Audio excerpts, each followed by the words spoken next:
In the heart of Calabar, where the ancient forests whispered secrets and the rivers sang songs of forgotten times, there was a great king named Obong Edem.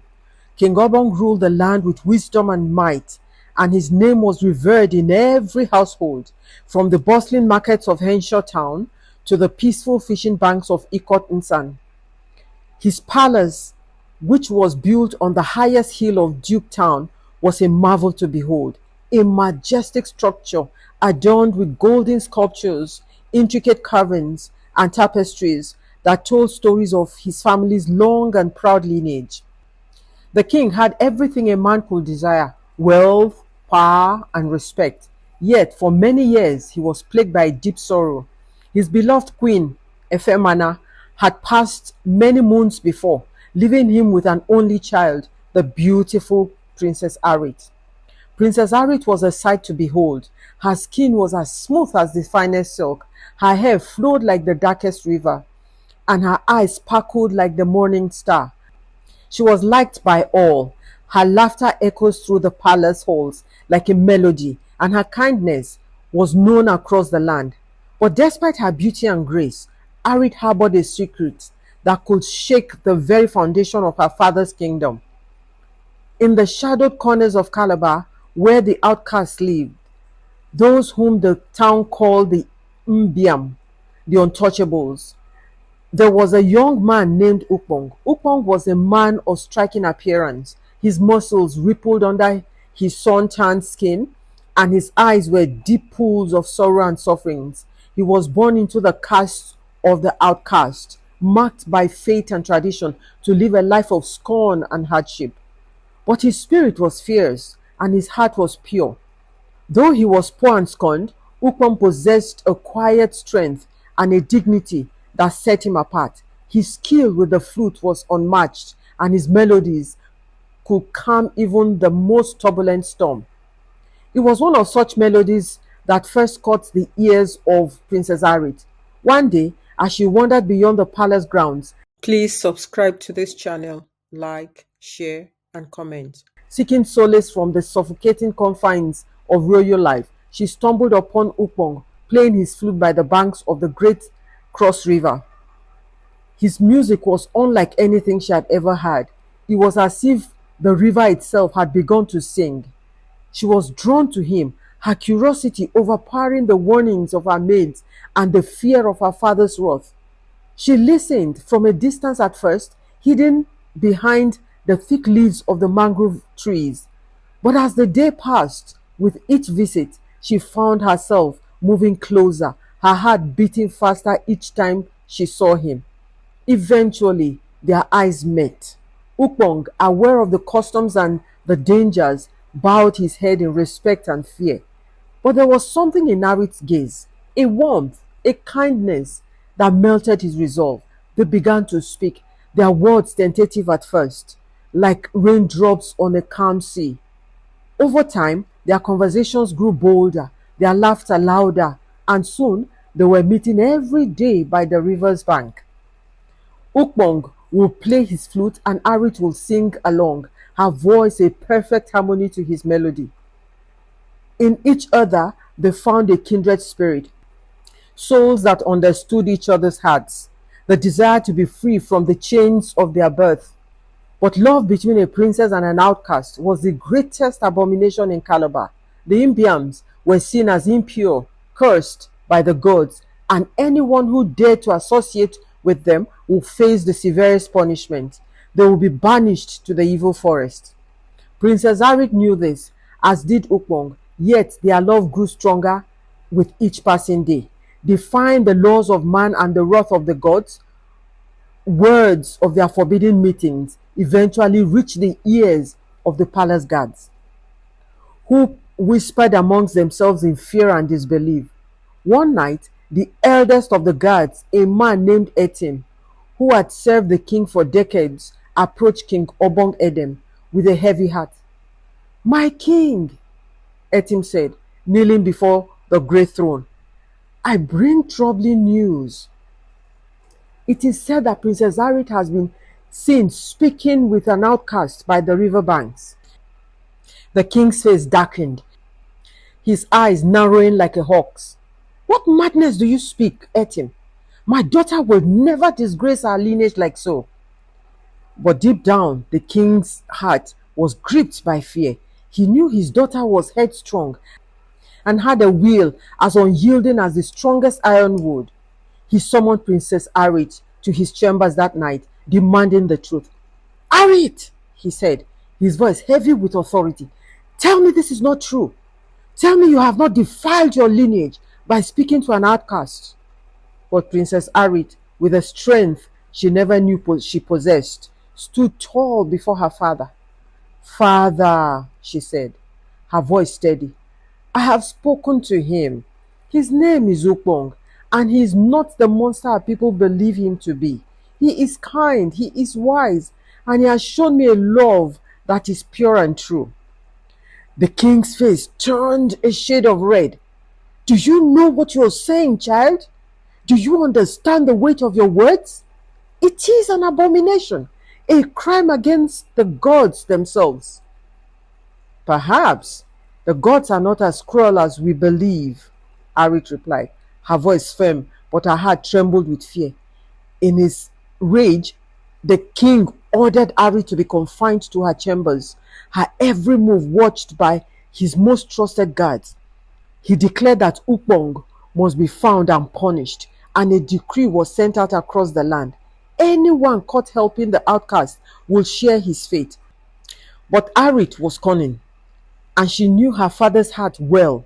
She knew he was desperate to protect their lineage, for she was his only child, and the gods had cursed him with barrenness after her birth. He could no longer have children, no heir to continue his lineage if she was lost. She waited for the darkest hour of the night, when even the bravest spirits were afraid to wander. Then, with the help of her royal maid Ekaite, who had been with her since childbirth, Arit escaped the palace. Slipping past the sleeping guards and into the wild, she found Ukpong in their secret meeting place, and together they fled into the night. They ran through the thick forest, crossed the dangerous rivers, and scaled steep hills until they reached the seventh village, far beyond the reach of King Obong.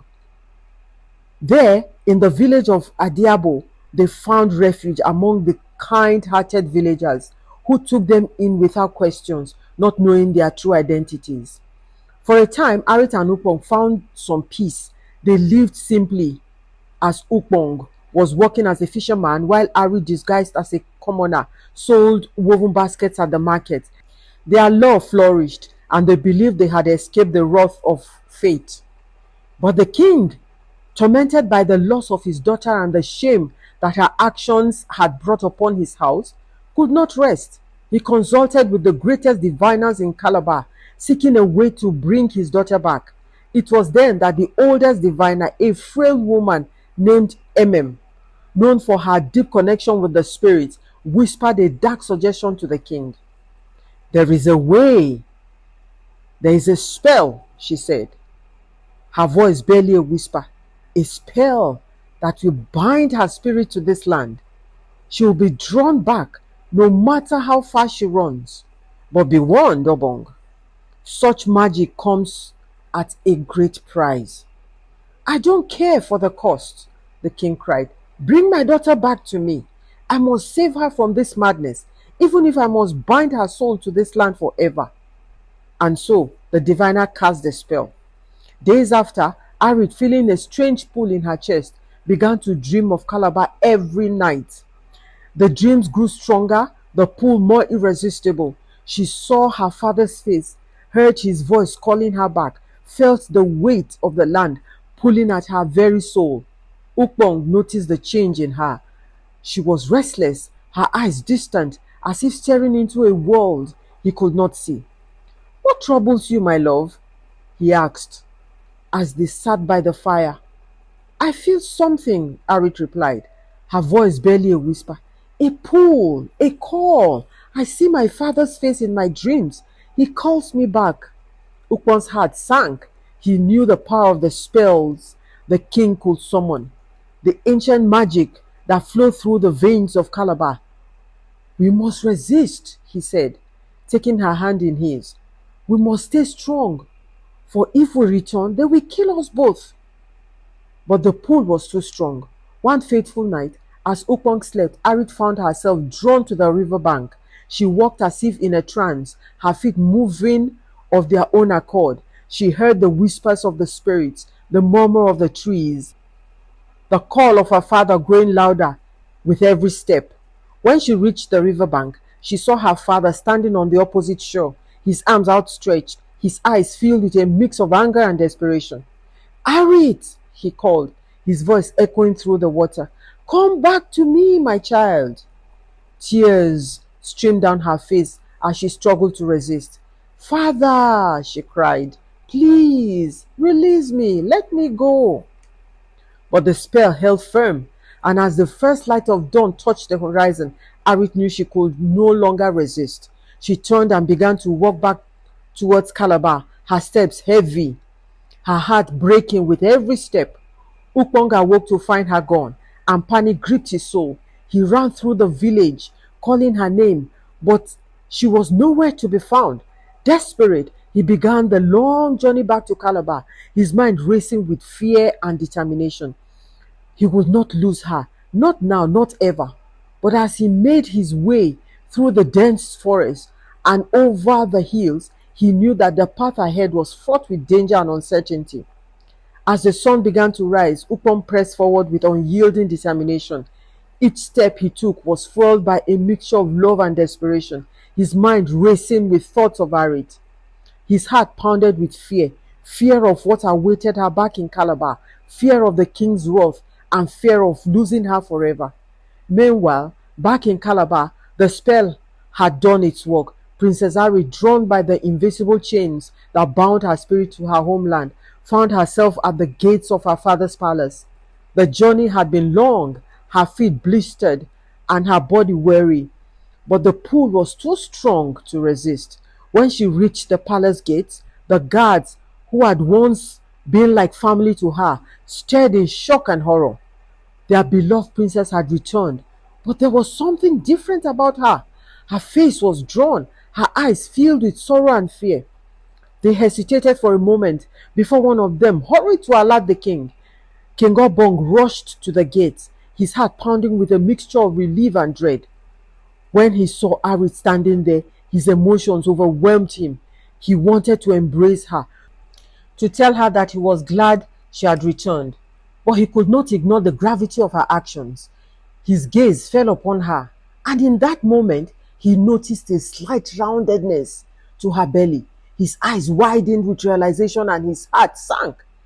Arit, he whispered, his voice a mix of anger and sorrow. What have you done? Arit lowered her eyes, unable to meet her father's gaze.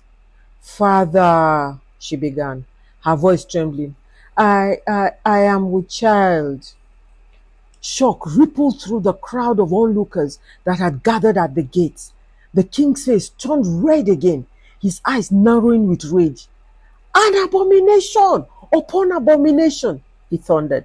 Not only have you consorted with an outcast, but you carry his child. Do you know what that means? You have defiled our bloodline. Please subscribe to this channel, like, share, and comment. Brought shame upon our house. Father, please, Arit pleaded, tears streaming down her face. I love him.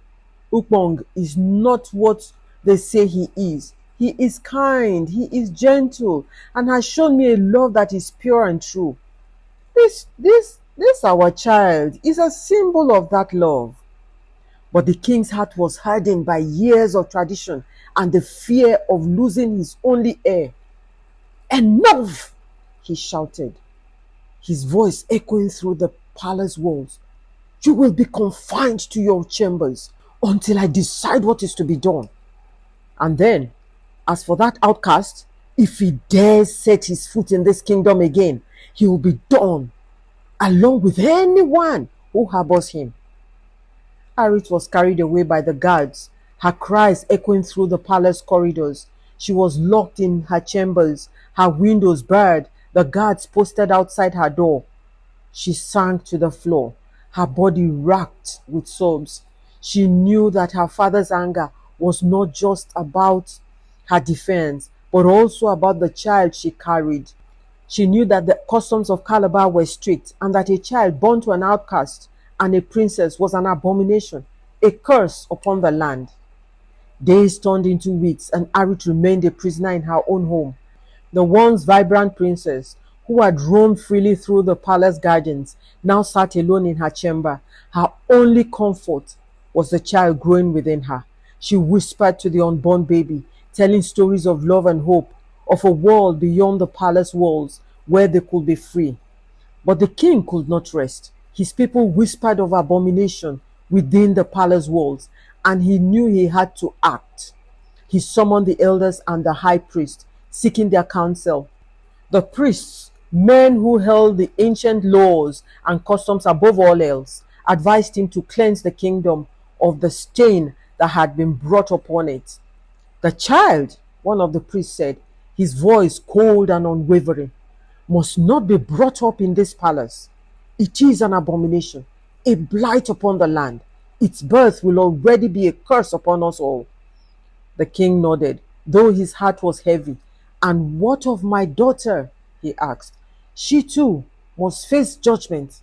Another priest replied, she has defied the laws of our people, consorted with an outcast, and brought shame upon your house.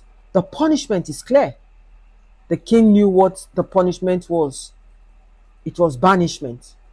It was the same fate that awaited Ukpong if he ever returned. But now, how could he sentence his only child, the daughter he loved so dearly, to the evil forest? Yet he could not allow his kingdom to fall into ruin. His heart was torn, and he found himself in a deep, unending dilemma. As he wrestled with his conscience, Ukpong was drawing closer to Calabar. He moved like a shadow through the forest, avoiding the main paths and slipping past the guards. He knew the risk he was taking, but he could not stay away. He had to find Arit, to see her one last time, and to tell her that he loved her, no matter the cost. On a moonless night, Ukpong reached the outskirts of the palace. He waited until the guards changed shifts, then scaled the walls with the skills of a hunter. He moved slowly and silently through the palace grounds, his heart pounding with every step. When he got to the window of Arit's chamber, he saw her sitting by the bed, her hands resting on her swollen belly, her eyes closed as she whispered to their unborn child. Arit! He called softly, tapping on the window. Arit's eyes flew open, and when she saw Ukpong, her face lit up with a mixture of joy and fear. She rushed to the window, her hands trembling. Ukpong! You should not be here. If they find you... I could not stay away, he interrupted, his voice urgent. I had to see you, to know that you're safe. I have heard what they plan, and I cannot let them harm you or our child. Tears filled Arit's eyes. Oh, Ukpong, what are we going to do? My father, he is torn between his love for me and his duty to the kingdom. He believes that our child is a curse. Our child is not a curse, Ukpong said firmly, reaching through the bars of the windows to touch her face. Our child is a blessing, a symbol of our love. We must leave this palace, Arit. We must go far away, where they cannot find us, where we can live freely, without fear. But how? She asked, her voice trembling with uncertainty. The guards are everywhere, and the villagers would not hesitate to turn us in if they knew who we were. Ukpong squeezed her hands, his eyes filled with determination. I have a plan. There's a secret path through the forest, known only to the outcast. We can use it to escape, to find a new life beyond the reach of Calabar. Arit looked into his eyes, seeing the love and resolve there. She knew that he would do anything to protect her and their child, even if it meant risking his own life. She nodded, her heart filled with a mixture of hope and fear. I trust you, Ukpong, she whispered. I will go with you wherever you lead. But as they were about to make their move, a loud shout rang out. The guards had spotted Ukpong, and within moments, the palace grounds were flooded with torchlight. Ukpong pulled Arit's hand from the window. his eyes wide with fear. Go, he urged her. Hide, I will distract them. But Ukpong, go, he insisted, pressing a quick kiss to her forehead. For the sake of our child, go, please. Arit hesitated for a moment, her heart aching, but then she turned and ran deeper into the palace, hiding in a secret passageway she had discovered as a child. Ukpong, meanwhile, ran in the opposite direction, drawing the guards away from her hiding place. As the guards closed in on him, Ukpong knew there was no escape. He was caught between the high walls of the palace and the advancing guards, their spears pointed at his chest. But even in that moment, his thoughts were only of Arit and their unborn child. He would do anything to protect them, even if it meant sacrificing his own life. The captain of the guard stepped forward, his face grim. You are under arrest, outcast, he said, his voice cold. You will face judgment for your crimes. Ukpong held his head high, his eyes blazing with defiance. I have committed no crime, he replied. I have only loved, as any man would. The captain's eyes narrowed. You have defied the laws of Calabar, concerted with the princess, and brought an abomination upon this land. You will be judged according to our laws. As the guards moved to bind his hands, Ukpong's heart pounded with fear for Arit and their child. Would she be safe? Would she be able to escape? And what would happen to their unborn child if he could not protect them? Meanwhile, in her hidden passageway, Arit watched from the shadows, her heart breaking as she saw Ukpong being dragged away. She knew she had to act quickly if they were to have any chance of escape. But what could she do? She was alone and pregnant and trapped within the palace walls, and her father, the king, was growing more desperate by the moment. In that dark moment, Arit made a silent vow to herself and to her unborn child. She would find a way to escape, to protect her love and her child, no matter what it took. She would defy her father, defy the gods if she had to, for she knew that love was stronger than any spell, stronger than any law, and stronger than any fear. And so, with her heart filled with determination, Arit began to devise a plan that would change the fate of Calabar forever. The palace was in chaos, and she could hear the frantic shouts of the guards searching for her. Her father's voice boomed above the noise, filled with a mix of anger and desperation. Arit! Arit! King Obong's voice echoed through the halls. Come out now, and perhaps I will spare you and your child. But Arit knew better. She knew her father was torn between his love for her and his duty to uphold the ancient laws. She knew that her father, bound by the priest and the expectations of his people, could not afford to show mercy if she returned. She would face certain banishment to the evil forest, and her child, a child born of love. Taking a deep breath, Arit moved swiftly through the secret passageway. She needed to reach the palace stables, where she could find a horse and make her escape. She knew that once she was beyond the palace walls, she could follow the path Ukpong had told her about, the secret path known only to the outcast. She had to reach it before they could catch her. As she moved silently through the dark corridors, she heard footsteps approaching. Pressing herself against the wall, she held her breath, praying she would not be found. The footsteps grew louder, then stopped right outside her hiding place. She could hear two guards speaking in hushed tones. We need to find her, one guard whispered. The king will have our heads if she escapes again. But where could she have gone? The other replied. The palace is on lockdown, and every exit is guarded. Arit felt a surge of hope. If the guards believed all exits were covered, they would not think to check the secret passageways. She waited until the footsteps receded, then continued her journey through the dark, twisting corridors. At last, she reached the door that led to the stables. Pushing it open cautiously, she slipped inside. The stables were quiet, save for the soft sounds of the horses shifting in their stalls. She quickly saddled the fastest horse she could find, a sleek black stallion with eyes that seemed to understand her urgency. She mounted the horse and with a quick kick urged it out of the stable and towards the palace gates. As she approached the gates, a group of guards spotted her. "There she is!" one of them shouted. "Stop her! Stop her!"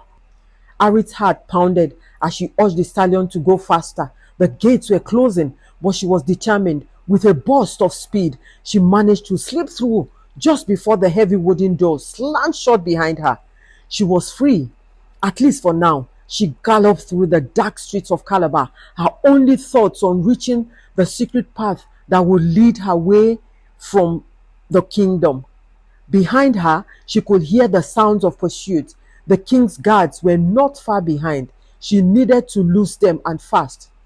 Taking a sharp turn, she headed into the dense forest that bordered the city. The trees closed in around her, their branches reaching out like skeletal fingers. She ducked low, guiding the horse through the thick underbush, her eyes scanning the darkness for the path Ukpong had described.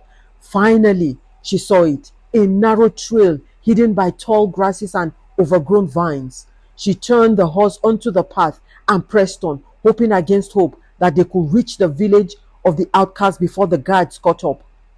As she rode, she thought of Ukpong. She prayed he had managed to escape his captors, that he was alive. She knew their love had brought them to this desperate palace and this desperate place. But it was a love worth fighting for, worth risking everything for. Hours passed, and Arit pressed on, refusing to slow down. Her body ached, her eyes torn with fatigue, but she could not afford to stop. Then, just as the first light of dawn began to break through the trees, she saw a figure standing in the middle of the path ahead. Please subscribe to this channel, like, share, and comment. Her heart leaped with joy when she recognized him. It was Ukpong. "Ukpong!" She cried out, urging her horse towards him.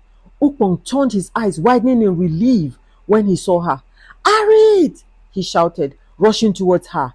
He helped her off the horse and they embraced tightly, both of them trembling with relief and exhaustion. "We must keep moving," Ukpong said, his voice urgent. "The guards will not be far behind. But there's a place not far from here where we can hide, an old cave the outcasts use when we need to disappear." Arit nodded, her hand gripping his own tightly. "Lead the way." They moved quickly through the forest, Ukpong guiding her to a hidden cave nestled deep within the woods. The entrance was concealed by a curtain of vines, making it nearly invisible to anyone passing by. They slipped inside, and Ukpong pulled the vines back into place. Inside the cave, it was dark and cool. Arit sank to the ground, her body finally giving in to exhaustion. Ukpong knelt beside her, his hands resting on her swollen belly. "We are safe now," he said softly, his voice filled with a mixture of relief and determination. "But we cannot stay here forever. We must find a way to get out of Calabar, to start a new life far away from this place." Arit nodded, tears streaming down her eyes. "I know," she whispered, "but wherever we go, as long as we're together, we'll be safe. We'll be free." For a while, they rested, gathering their strength. Outside, the forest was alive with the sounds of birds and insects, the sun rising higher in the sky. They knew the king's men would not give up easily. But for now, they had a moment of peace. As they sat in the quiet of the cave, Ukpong began to speak. "I know a place," he said, "far beyond the borders of Calabar, beyond the reach of your father's kingdom. It's a land where no one cares about caste or bloodlines, where we can live without fear." Arit looked at him, her eyes filled with hope. "Then we will go there," she said. "We will make a new life, a life where our child can grow up free from the chains of the past." Ukpong nodded, a smile breaking across his face. "Yes," he agreed. "We will build our new life together, far from here." With renewed determination, they set out from the cave, following the secret paths known only to the outcast. For days they traveled through dense forests and over rugged hills, avoiding the main roads and the villages where the king's men might be searching for them. Finally, after many days of traveling, they reached the border of Calabar. Beyond it lay a vast expanse of wilderness, a land untouched by the laws and customs of their homeland. They knew they had crossed into a new world, a world where they could be free to love each other.